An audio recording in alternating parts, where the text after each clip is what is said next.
of Death. Chapter 10. The Next Journey. Ra stood there, his face a mask of anger and sadness. Anubis and Thoth, come up here, he commanded. They approached with a twinge of fear, noticing the light that usually radiated from Ra was now boiling red hot with anger as they got closer. The light slowly began to cool. Ra closed his eyes and took a deep breath, trying to maintain his composure.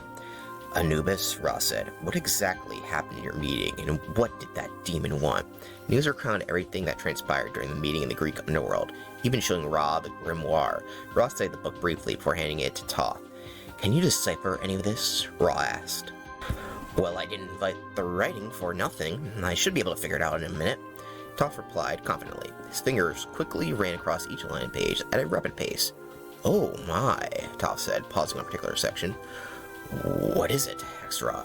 This is full of very interesting content. That's the first thing. The second thing is that this book is not a complete version. It's missing parts of spells, and there are obvious skips in the pages, but a layman or anyone else would never have noticed, Thoth explained. So what does that mean? Ra asked. It means that Lucifer didn't trust Anubis or any of the gods of death enough to give them more than a very basic transportation spell, and a rudimentary one at that, Thoth replied. Ra's expression grew darker. This demon is playing a dangerous game. We need to be cautious. Well, I say we go after him. Let's go, said Bastet, grabbing her shield. Wait, Bastet, you can't go alone, said Isis. This is something none of us have ever faced before, and could lead to war among the gods. You'll need my help. I'll come as well, since, not to brag, I am good at breaking up conflicts, added Thoth. And I will help in any way I can by bringing balance, said Anubis. This is a task that requires all our strengths combined. Alright, you are all to head out and find Maat. You'll find her in the Isfet region of Duat. Must return to my duty in the sky, guiding the Skun. I will let you know if I find any of the others of Lucifer, said Ra. He leaped back to the Slurp Burk and ascended to the sky, becoming the Egyptian sun once again. Before heading into Duat, Anubis sought out his mother Nephthys, who was one of the few gods left there. Mother, Anubis began, his voice soft. I need to speak with you before we embark on this mission. And Nephthys looked at him, her eyes filled with concern and love. What is it, my son? I am worried about what lies ahead, Anubis admitted. We're facing threats we've never encountered before, and I fear for our realm and our people. Nephthys placed a gentle hand on his shoulder. Anubis, you have always been strong and wise beyond your years. Your duties as guardian of the dead prepared you for the challenge like this. Trust in your abilities and in the support of your fellow gods. Anubis nodded, appreciating your words. I also worry about leaving you unprotected, especially if Horus angered or directed at you. Nephthys smiled softly. I'm not as defenseless as you might think. I have faced many dangers in my time, but knowing you care brings me great comfort. Focus on your mission and trust that I will be safe. I will, Mother, Anubis said, feeling a renewed sense of purpose. Thank you for always being there for me. Nephthys hugged him tightly. And I always will be. Now go and bring balance back to our world. Bastet called out, Come on, Anubis, we have to go. It's the fast way to Duat.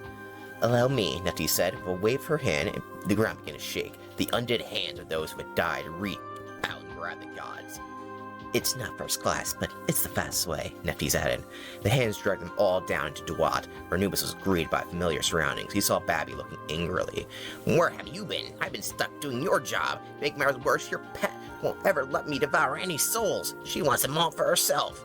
But they taste really, really good, said Amos, smacking her lips. Haven't eaten all day to save the sinners for me, retorted Babby. Calm down, Babby, said Thoth. You have that flea problem again? I told you not to stick around the field of reeds for too long. Yeah, but it's so nice down there, and now I have all these stupid bugs all over me. Allow me to help. Thoth transformed into a baboon and began to pick the fleas off Babby, even eating them. Well, that is entirely weird, said Bastet. I completely agree, added Isis. Anubis couldn't help but smile at the scene. Despite the chaos and pending danger, there was still a sense of camaraderie among them. Let's focus, he said. We have a mission to complete. What mission? Asked Babby. To find Maat. She should be in the Isfet region of Duat. None of us have been there, Anubis explained. Well, I happen to be from that region, but it's a dangerous place filled with the most chaotic stuff, replied Babby. I can handle that, Bastet said stokily. It'll take more than a shield. You'll need a navigator like me to get through. I'd be happy to help, on one condition. And what is that condition, baboon? Asked Isis. I want position of God of death, and I want everything that goes with it. I want to be the one who judges souls and devours the wicked. Anubis frowned. That's a tall order, Babby. Babby crossed his arms. Take it or leave it. You need my help, and I want a promotion. Anubis looked at Isis and back at Babby. Fine. If you help us find Maat and restore balance, we will consider your request. End of chapter. Thank you for watching. Stay tuned for more Gods of Death audiobooks. For more information, check out the description, and make sure to subscribe so you can keep up to date with my stuff. Thank you for watching.